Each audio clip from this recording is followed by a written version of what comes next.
ler lá em Lucas capítulo 22, do versículo 15 ao 20, você ficaria achando que hoje estaríamos celebrando a ceia do Senhor.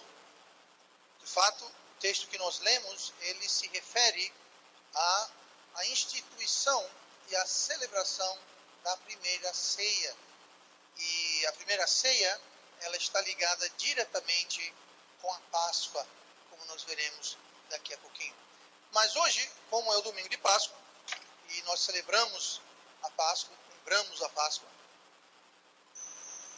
eu só queria mencionar que a celebração da Páscoa, e eu falei isso hoje de manhã no culto, lá na igreja da Sombra, e a Páscoa está cercada de inverdades. A Páscoa está repleta de coisas que são aceitas e tidas como normais, quando na realidade não tem base bíblica alguma. Por exemplo, a Páscoa nada tem a ver com coelhos, ou ovos, ou chocolate. Todas essas coisas em si não tem nenhum problema, são inofensivos o bastante, mas muita gente associa. Se perguntar a muita gente por aí na rua, você fala em Páscoa e você pensa logo em coelho, chocolate, em ovos e assim por diante. A Páscoa também não tem nada a ver com não comer carne.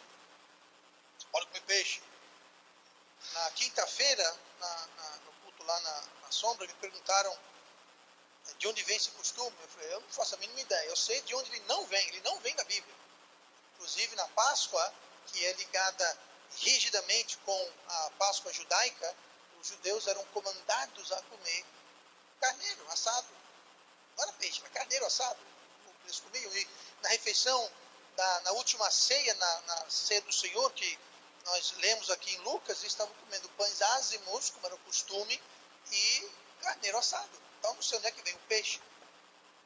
E outras inverdades que nós temos aí como verdades. Mas a verdade não é essa. Outra coisa, a Sexta-feira Santa, eu já expliquei aqui anos passados, Jesus não morreu numa sexta, ele morreu numa quarta. Se ele morreu numa sexta, a gente sabe que ele morreu no final do dia. Se ele morreu no final da sexta, como é que ele ressuscitou no domingo de manhã, já estava ressuscitado? Como é que se passaram 3 dias entre sexta à noite e domingo de madrugada? Não faz sentido. Tá? Jesus morreu numa quarta-feira. Existem vários motivos, a gente explica isso. Havia um grande sábado, que era um sábado extra naquela semana. Né? O judeu tinha um sábado, que era o último dia da semana, e o judeu também tinha 7 sábados, ou 7 feriados, que eram chamados de sábados, porque ele não trabalhava, então era um sábado era chamado feriado, e o feriado era chamado sábado. E naquele sábado, naquela semana, havia um grande sábado, que era justamente na quinta-feira, e Jesus foi crucificado na quarta-feira, sendo que o dia judaico começa às 18 horas do dia anterior, ou seja, o grande sábado começava à quarta às 18 horas, que foi quando Jesus foi crucificado à tardezinha para a noite da quarta-feira. E, enfim, mas eu já tenho isso explicado melhor em outros lugares, mas está cercado de inverdades. É muito importante a gente entender, para a gente ter o sentido e o propósito da Páscoa em mente, porque é muito fácil perder o sentido. É muito fácil a gente perder o que a Páscoa representa. Então, para que a gente tenha uma ideia clara, eu vou pedir que vocês abram suas Bíblias para o livro de Êxodo, no capítulo 12, nós vamos ver que antes de mais nada, antes de qualquer coisa, a Páscoa era um festival, era uma instituição judaica que foi dada para os judeus antes da fuga do Egito. Lembrando que eles estavam no Egito, e a primeira Páscoa foi celebrada na mesma noite em que eles saíram e foram libertados. Então, Êxodo capítulo 12, começando no versículo 3, eu vou ler, acompanhe. Isso aqui é Deus dando instrução para Moisés, para dar instrução ao povo hebreu que estava no Egito. Falai a toda a congregação de Israel, dizendo, aos 10 deste mês, tome cada um para si um cordeiro, segundo as casas dos pais, um cordeiro para cada família.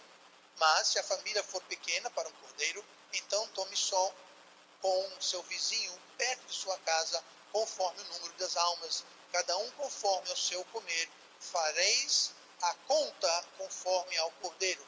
Ou seja, vamos pegar um cordeiro. Se for uma família muito grande, então vocês acabam com o cordeiro. Se for família pequena, então se junte com a família do seu vizinho.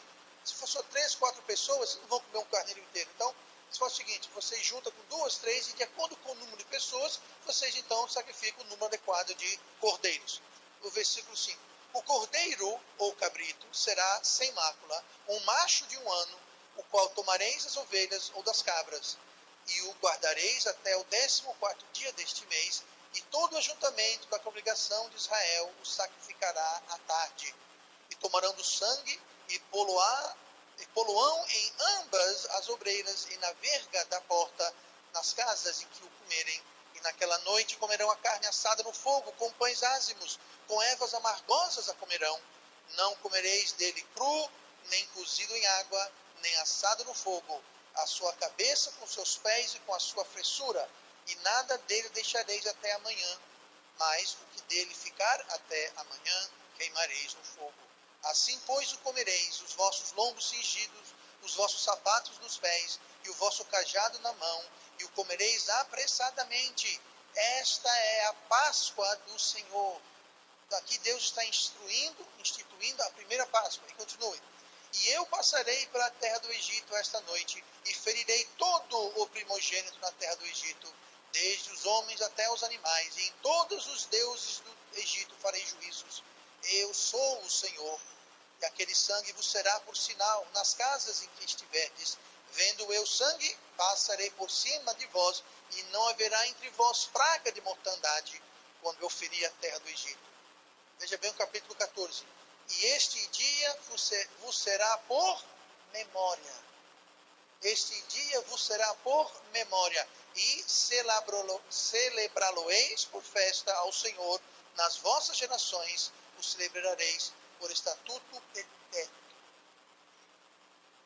Estatuto perpétuo. Entre Deus e o seu povo, o povo de Israel, eles devem até hoje e perpetuamente estar observando esta celebração da Páscoa do Senhor. Agora note no versículo 13 que fala, e este dia vos será por memória.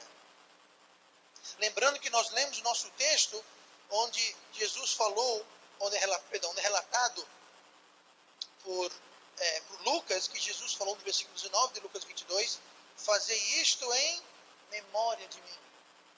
Então, veja só, Jesus instituiu a Santa Ceia e falou o quê? Fazei isto em memória. Aqui nós temos Deus falando para Moisés, dizer para o povo o quê? Será por memória. Tanto a Páscoa quanto a Santa Ceia, que estão ambos interligados. A Santa Ceia foi instituída por Cristo justamente na celebração da Páscoa.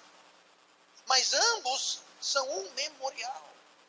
E é sobre isso que eu queria falar esta noite. Eu queria falar sobre o memorial da Páscoa. O memorial da Páscoa, que foi instituída por Deus através de Moisés, mas também foi instituída por Cristo, ambos para ser um memorial para nós. O propósito da Páscoa não é você comer chocolate, não é você dar o vinho de Páscoa, não é você ter um feriado, tempo de folga, passear, não. A Páscoa, o principal da Páscoa é que a Páscoa deve ser um memorial. Algo que faça-nos lembrar, recordar, trazer à memória. E existem coisas dignas e necessárias de serem lembradas nesta época de Páscoa. Mas para algo ser lembrado, convenhamos, esse algo necessita ter acontecido. É impossível você lembrar de algo que nunca aconteceu. Se você está lembrando de algo que nunca aconteceu, isso chama-se loucura. Você está delirando, está alucinando, tem que procurar um psicólogo, um psiquiatra, está maluco. É impossível lembrar do que nunca aconteceu. Então, o que nós devemos fazer é lembrar, mas o mais importante é, vamos ver a cada passo que nós vamos lembrar, das coisas que devemos lembrar, se essas coisas são realidades em nossas vidas. Se nós podemos realmente lembrar dessas coisas, se essas coisas existem ou existirão. Agora, se essas coisas não existem ou nunca existiram, então o problema se torna muito mais sério. Então vamos deixar esta noite que o Espírito Santo venha e nos ajude a examinar-nos enquanto a gente recorda e relembra algumas coisas pertinentes à Páscoa como deve ser. Abram suas Bíblias para Romanos capítulo 6 e versículo 6. Isso lá no Novo Testamento. Nós sabemos que a Páscoa foi instituída na noite que o povo foi liberto da escravidão, liberto do Egito. O Egito, ele representa o mundo. Na Bíblia, o Egito representa o mundo, representa a escravidão ao mundo.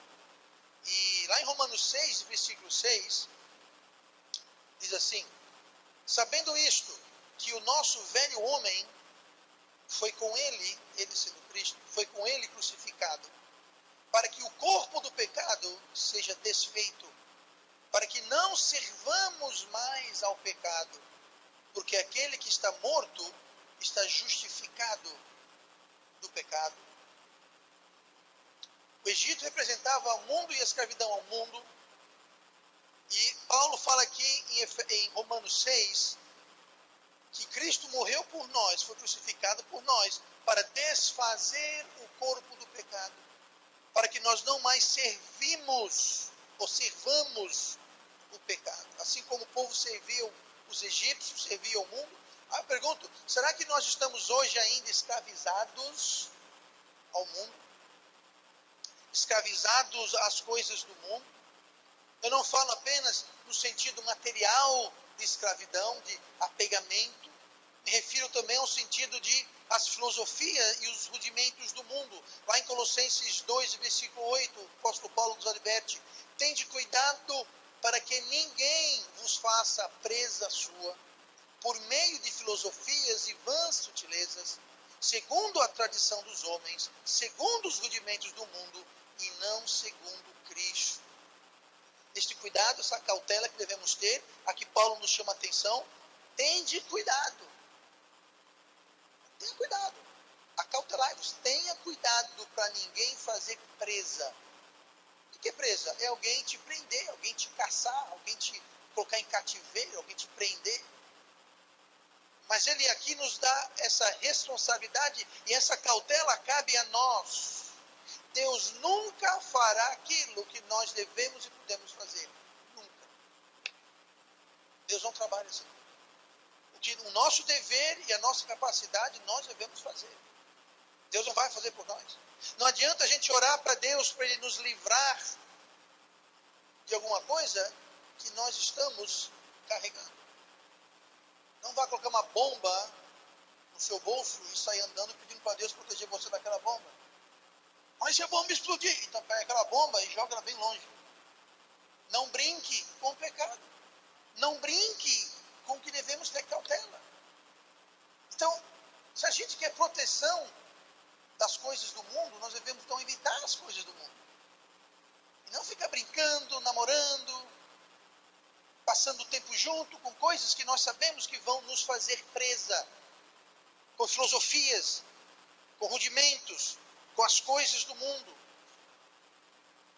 Essa separação, esse desprendimento, cabe ao crente. Você pode pedir a Deus até ficar rouco. Deus me liberte disso, Deus me ajude. Mas se você não tomar providências, Deus não vai fazer nada. Não adianta você pedir para Deus te libertar, digamos, do vício do álcool, se você toda semana está enchendo a geladeira de bebida. Deus me liberte do vício do fumo, se todo dia você vai comprar um maço de cigarro e colocar no seu bolso. Não adianta. Nós temos que ter cautela, nós temos que pedir auxílio a Deus, mas Deus não vai fazer aquilo que nos compete fazer. Assim como nós não devemos fazer aquilo que compete a Deus fazer. Então temos que ter cuidado e nós temos que nos lembrar nesta Páscoa na libertação que houve do povo de Deus em relação ao Egito, que representa o mundo. Me diga uma coisa, você pode recordar, você se lembra, essa libertação, ela é uma realidade, ou pelo menos é uma memória? Houve libertação na sua vida? Lembre, o povo de Deus aqui foi liberto, saiu do Egito. No primeiro problema que tiveram, tudo bem, era um mar na frente deles, transpassável. A primeira coisa que disseram: vamos voltar. Atravessaram o Mar Vermelho. O segundo problema que tiveram: Moisés, você nos trouxe aqui para morrer. Vamos voltar. E o terceiro problema, e a cada problema que eles encaravam, a primeira coisa a recorrer era: vamos voltar. Não pense que é diferente com o crente. O crente ele é salvo, o crente é liberto, mas o primeiro problema, ele quer voltar para o mundo. Ele quer correr para a carne, ele quer correr para as sutilezas e rudimentos e filosofias do mundo. Ele quer resolver os problemas não como Deus quer. Ele quer resolver o problema como o mundo quer. Ele vai buscar conselho e direção no mundo. Foi assim com o povo hebreu. Foram disciplinados. Deus trouxe disciplina em cima de disciplina, em cima de disciplina. Muitos morreram. Vocês lembram da praga de cobras que houve? Você lembra que Moisés subiu no monte para pegar os mandamentos? Quando desceu, estava o povo em idolatria. O que era isso? Onde que aprenderam isso? No Egito, de onde saíram. A cada problema que o povo encarava, eles queriam dar meia volta e voltar para o Egito. Deus sabia disso. E Deus falou: façam isso como um memorial. Memorial de quê, pastor? Memorial de que vocês foram libertos do Egito. Vocês foram libertados da escravidão do Egito. Você se lembra da libertação que você teve? Você teve essa libertação? Você pode se lembrar do momento onde você ficou separado do mundo, você deixou as sutilezas e rudimentos e filosofias do mundo. Para ter um memorial, para você recordar, tem que ter acontecido. Não, pastor, eu não estou lembrado. Talvez a falta de memória é simplesmente porque não ocorreu. Pode ser tão simples quanto isso. Não há nada de errado com a sua memória, é que realmente não aconteceu. Você de fato nunca foi liberto. Você de fato nunca deixou o Egito. Lembra Pedro quando estava preso? A igreja em Jerusalém orando por ele. Era determinado que ele deveria ser executado no próximo dia. Um anjo entrou na cadeia, abriu as portas, caíram as correntes e os grilhões. E Pedro, o anjo precisou dar uns pontapés nele, dar umas cutucadas nele, pegar ele e falar assim: vista, calce os pés, vamos sair daqui. Pedro estava livre, mas não estava saindo da prisão. O crente foi salvo, a porta está aberta, os cadeados foram soltos, as correntes caíram, mas eles ainda estão sentados. Sentados no meio da prisão, cativos, presos pelo inimigo, pela carne, pelo pecado, pelas sutilezas, filosofias do mundo. Por isso que eles não têm como recordar.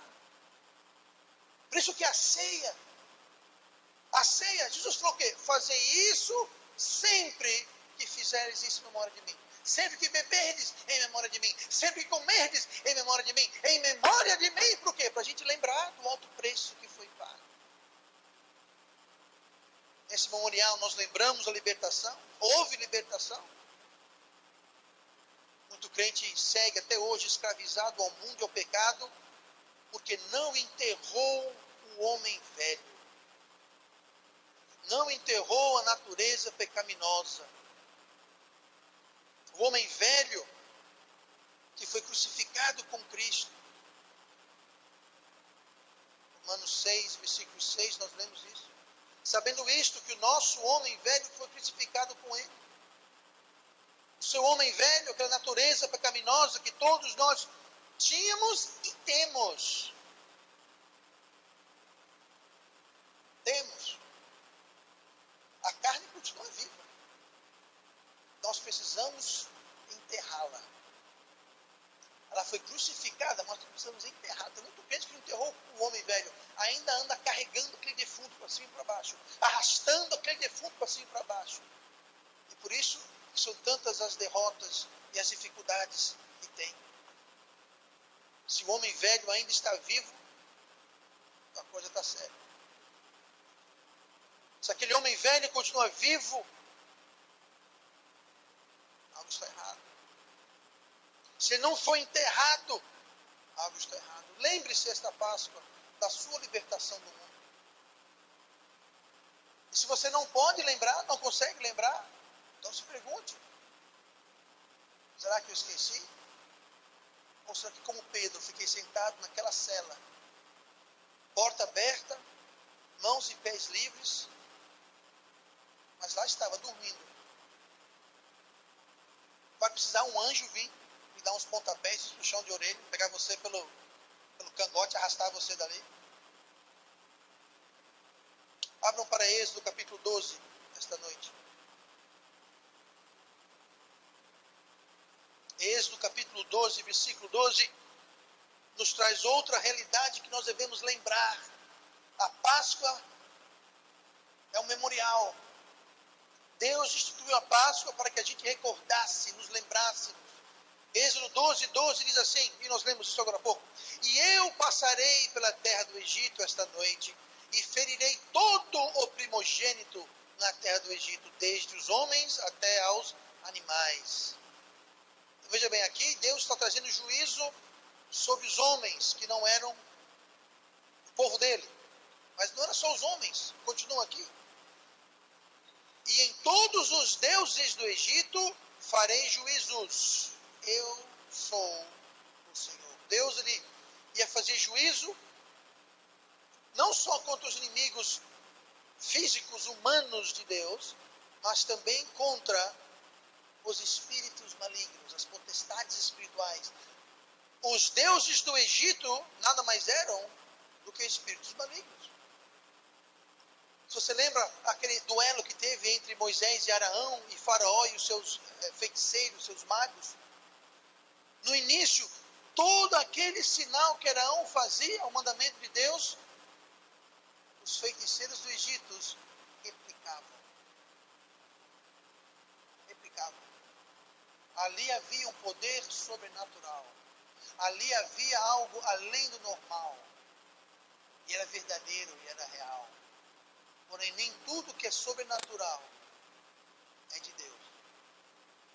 Tem muita gente que é enganada pelo demônio por causa disso. Se é sobrenatural, eles rapidamente, automaticamente atribuem aquilo como sendo de Deus. Gente, o inimigo tem poder sobrenatural. O inimigo tem poder de cura. O inimigo tem poder de fazer maravilhas. O inimigo tem esse poder sobrenatural. Agora a Bíblia falou o quê? Testai, provai os espíritos. E não simplesmente aceitar tudo. É porque fez o milagre. É porque...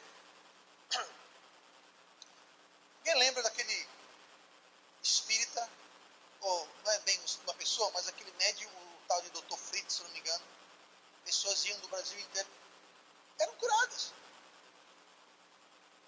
Não era charlatão no sentido que era mentira, que era um engano. Eram curadas, mas eram curadas pela força e poder das trevas, gente. Existe cura pelo poder das trevas. Só porque é sobrenatural, só porque é algo espiritual que a gente não entende, não quer dizer que é de Deus. De modo algum.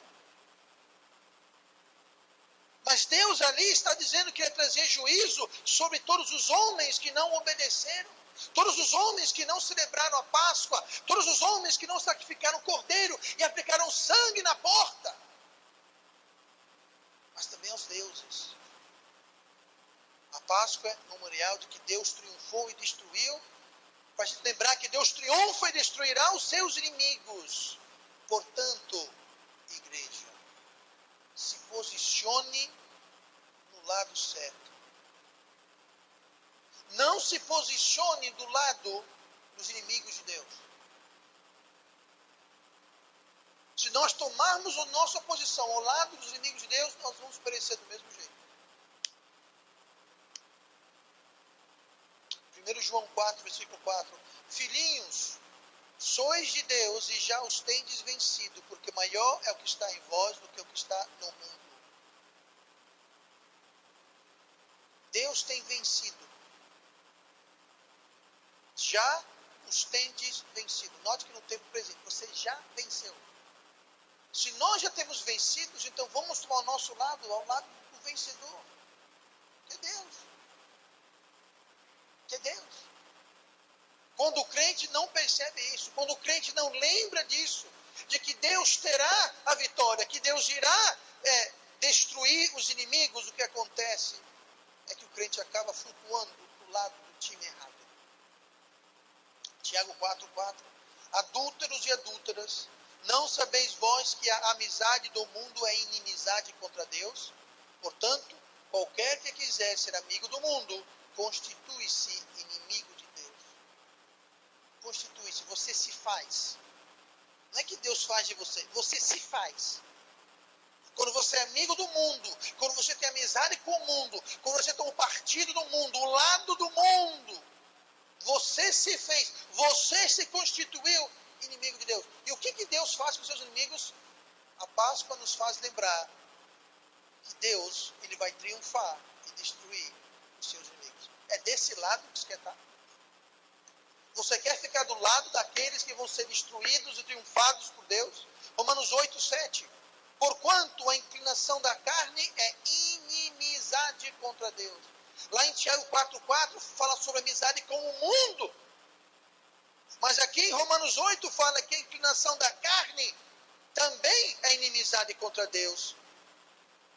Então, quando nós seguimos o mundo, quando nós seguimos a carne, que é aquele velho homem, nós somos inimigos de Deus e nos colocamos do lado daqueles que vão ser destruídos pelo poder de Deus. Isso é o que a Páscoa nos deve lembrar. Escolha bem o lado, escolha bem o partido que você vai tomar. Não fique do lado e tome partido com os inimigos de Deus. Seja ele o mundo, seja ele a carne. Eu duvido muito que alguém aqui vai tomar o lado do diabo. Ninguém seria tão tolo. É muito óbvio. Mas o diabo tem um aliado chamado a carne. E o diabo tem uma ferramenta chamada o mundo, que é muito mais sutil, muito mais camuflado. Muito mais fácil o crente ter amizade com o mundo e com a carne, seguir o mundo e a carne, do que ter amizade e seguir o próprio diabo. O diabo é muito enganoso, é sutil. Ele sabe qual veneno usar para pegar você. Ele sabe qual isca usar para pegar você. E eu, sabe? Tenha cuidado. Cuidado com a sutileza, cuidado com o engano, cuidado com a mentira. Mas se nós não lembrarmos da libertação do mundo, se não lembrarmos do juízo sobre os inimigos que Deus vai trazer, nós vamos dar ouvido às vozes de homens e de espíritos malignos. Lembra os deuses do Egito? Pois é. Segundo Pedro 2, e versículo 18, abrem suas Bíblias, por favor. Segundo Pedro, capítulo 2, e versículo 18, fala assim: porque falando coisas muito arrogantes de vaidades, engodam com as concupiscências da carne e com dissoluções aqueles que se estavam afastando dos que andam em erro, prometendo-lhes liberdade, sendo eles mesmos servos da corrupção. Porque de quem alguém é vencido, do tal faz-se também servo. Porquanto, se depois de terem escapado das corrupções do mundo, pelo conhecimento do Senhor e Salvador Jesus Cristo, forem outra vez envolvidos nelas e vencidos, tornou-se-lhes o último estado pior do que o primeiro. Porque melhor lhes fora não conhecerem o caminho da justiça, do que conhecendo-o, desviarem-se do santo mandamento que lhes fora dado. Deste modo sobreveio-lhes o que por um verdadeiro provérbio se diz: o cão voltou ao seu próprio vômito, e a porca lavada ao esfogedouro de lama. Vocês entenderam bem essas palavras que Pedro escreveu aqui? Ele falou aqui que tinham pessoas que estavam se afastando daqueles e foram enganados para dar meia volta e voltar. É um povo do Egito, saíram do Egito, mas a cada problema eles queriam dar meia volta e voltar. Igualzinho aqui, ó. Qualquer obstáculo, volta para o Egito. qualquer dificuldade, volta para o Egito. E Deus falou, isso seja um memorial. Lembrem-se, vocês que querem voltar para o Egito, vocês que estão tão animados para voltar para o Egito, vocês lembram como era bom estar em escravidão? Você lembra como era bom vocês terem que produzir mais tijolos e ser fornecido menos palha? Você lembra como era bom as chicotadas que recebiam? Você lembra como era bom que a sua carga era aumentada? Você lembra como era bom a opressão e a escravidão? Pois a gente esquece. Muito crente que esquece. Esquece do pecado, esquece da liberdade, esquece. E Deus fala, lembrem-se, recordem-se. É para ser um memorial, é para vocês lembrarem de onde vocês saíram. Mas se você com Pedro não saiu de lugar nenhum, foi liberto, mas ficou sentado na cadeia, sentado na cela, porta aberta, mão livre, pé livre, os guardas dormindo. Mas Pedro ficou na cadeia. Não. Lembrem-se. Engodam com a concupiscência da carne. Essa palavra engodam quer dizer enganam. Com a carne de soluções, aqueles que se estavam afastando dos que andam em erro. Estavam se afastando. Não estão mais. Agora voltaram ao erro. Por quê? Foram enganados pela carne, pela dissolução. Cuidado. Vamos nos lembrar do juízo que sempre recai sobre os inimigos de Deus. Deus julgou os seus inimigos. Deus julgará os seus inimigos. Vamos nos lembrar disso e nunca nos posicionar no lado errado. Vamos voltar para Lucas 22, onde nós lemos o nosso texto. E disse-lhes, desejei muito comer convosco esta Páscoa. Antes que o quê? Antes que padeça. A palavra padecer significa sofrer. Jesus falou, olha, eu desejei muito comer essa Páscoa antes que eu sofra. Jesus, ele foi falsamente acusado. Você já foi falsamente acusado por algo que você não fez? Jesus foi falsamente acusado. Mas não só foi acusado, ele foi ilegalmente preso. Falsas testemunhas testemunharam contra ele. Ele foi covardemente caluniado. Você foi caluniado? Eu te garanto que não chega perto da calúnia, das falsas acusações que Cristo sofreu. Ele foi cruelmente torturado a ponto de morte. Normalmente, um homem que passou pelo que Cristo passou teria morrido. O fato que ele não morreu, depois de ser flagelado e torturado, isso em si é um milagre. Ele sofreu. Ele foi cravado numa cruz, exposto, em todos os sentidos, a seus inimigos, que se gloriavam sobre ele. Ele teve sua barba e seu cabelo arrancado. Ele teve suas costas dilaceradas. Os estudiosos dizem que após ele ser chicoteado, era possível ver os ossos nas costas deles. De tão profundo eram os cortes. O chicote não era apenas uma tira de couro, eles amarravam pedaços de pedra e osso. E quando o chicote batia, ele entrava na pele e era rasgada ao ser retirado, como garras de um animal. Ele teve uma coroa de espinhos, não colocada, mas cravada, enfiada no seu couro cabeludo. Com uma diferença, a qualquer instante, ele poderia ter dito, para. Eu estou fazendo isso mesmo por quê? É para salvar eles que estão me acusando, eles que estão me prendendo, eles que estão me cuspindo, eles que estão me torturando, eles que estão me... É por eles, é? Sabe uma coisa? Parou, quero mais não. Lembra Pedro? Quando Jesus foi preso no jardim, Pedro sacou a espada e arrancou a orelha de um dos soldados. Jesus falou, guarda a espada. Você sabe não que eu podia chamar agora uma legião de anjos? Uma legião de anjos são centenas de milhares de anjos. Sabe quantos anjos fizeram estrada no Egito na noite da Páscoa? Sabe quantos anjos? Um único anjo acabou com todo o primogênito de homens e animais em todo o Egito. Jesus falou, se eu quisesse eu chamava uma legião de anjos. Eu não chamo Pedro, porque eu não quero. Porque se eu quisesse, em momento algum, ele sequer cogitou isso. Sabe por quê? Uma palavra: amor.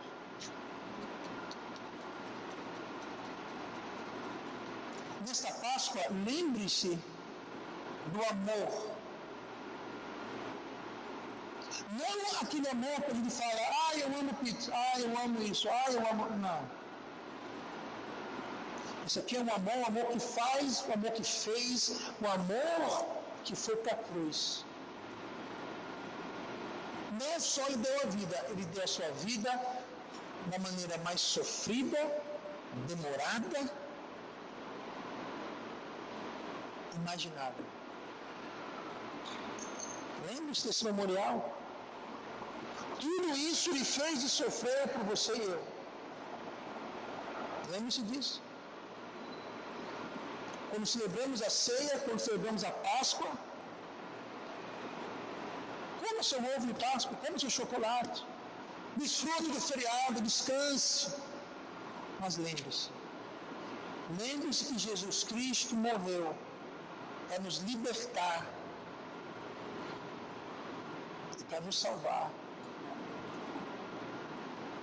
Não foi só para salvar, não, gente.